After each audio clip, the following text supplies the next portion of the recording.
Yes, Kenya. Tamu sana, yes. There is a story that has been trending since yesterday. Nation, politics. Charlene, President Ruto's daughter, said stands waging after meeting county bosses. And then the story says, Charlene is going around counties looking for business for the Western Hotel, which is associated with his father, said a source who was not willing to be quoted.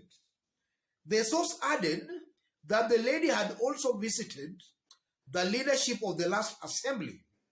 Earlier this week, Charlene visited Isiolo Deputy Governor James Lowassa at his office in Isiolo town, where they engaged in discussions on mitigating climate change effects. And then it continues.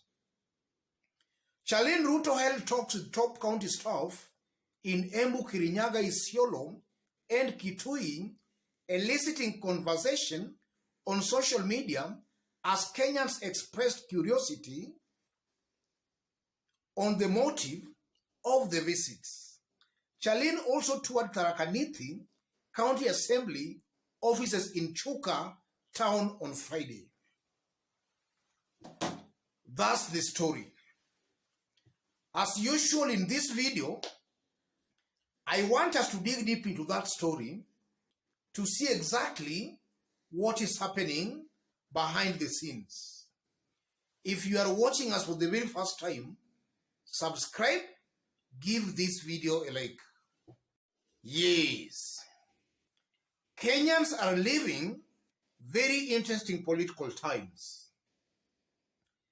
In Uhuru Kenyatta's government and also in Kibaki's government, rarely were we seeing Uhuru's children or even Kibaki's children roaming all over in government offices or in county government offices.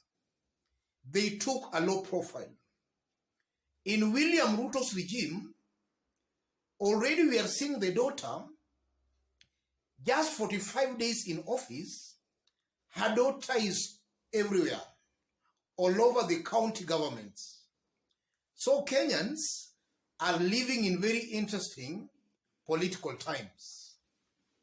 So, what's Charlene Ruto's objective by meeting these county assembly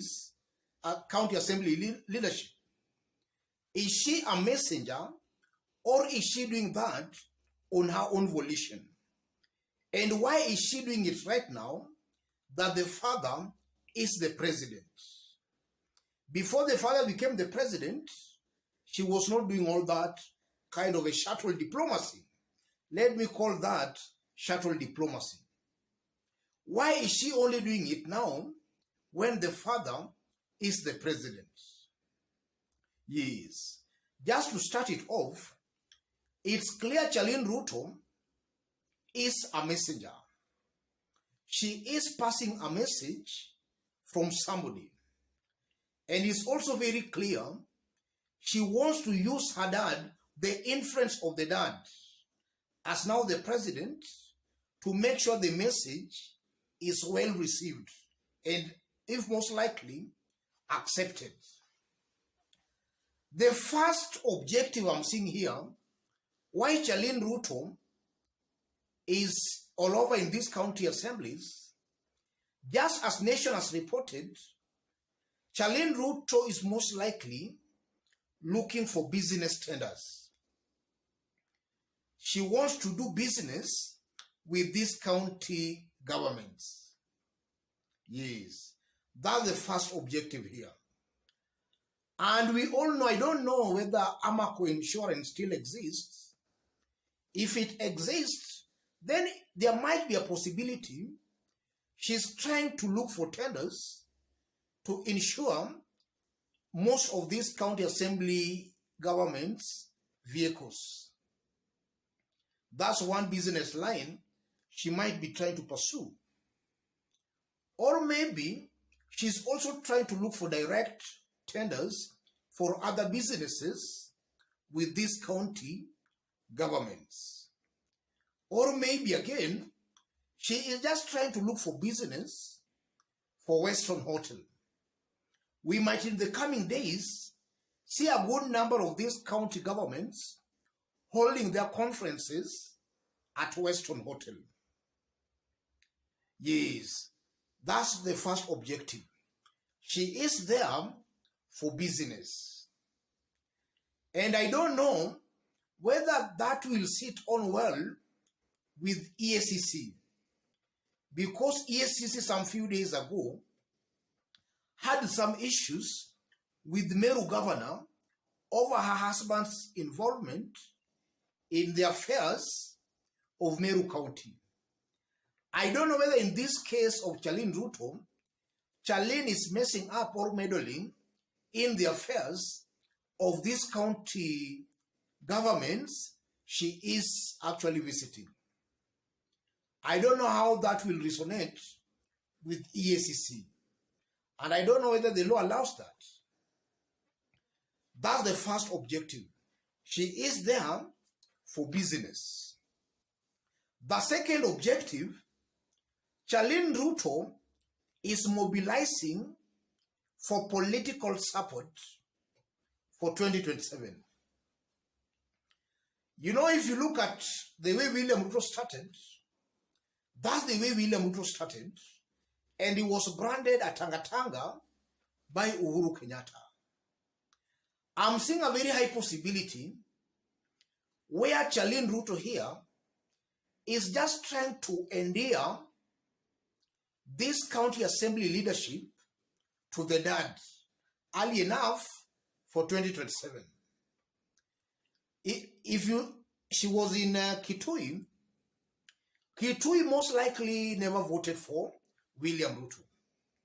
So maybe Charlene Ruto is just trying to create some kind of a link between some of these leaders to the dad, rather with the dad, for political support come 2027.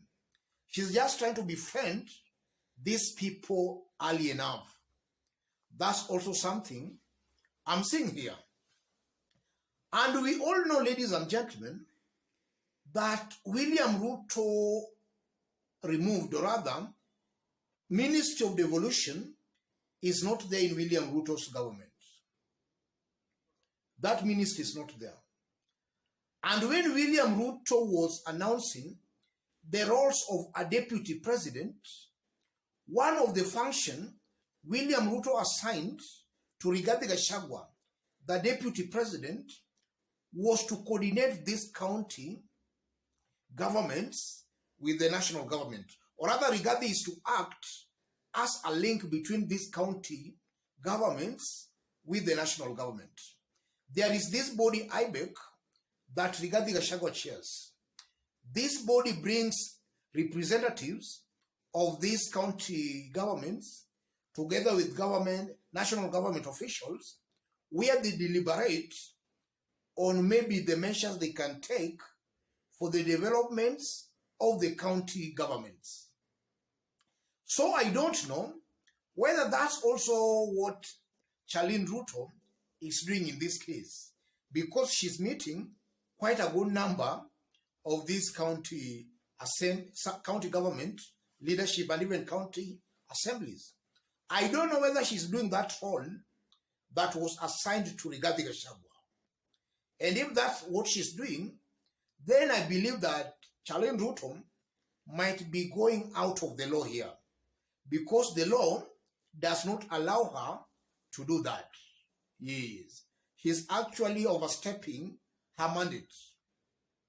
And now EACC again is on the spot again, because we saw EACC actually warning Meru governor over her husband's involvement in the county assembly of Meru.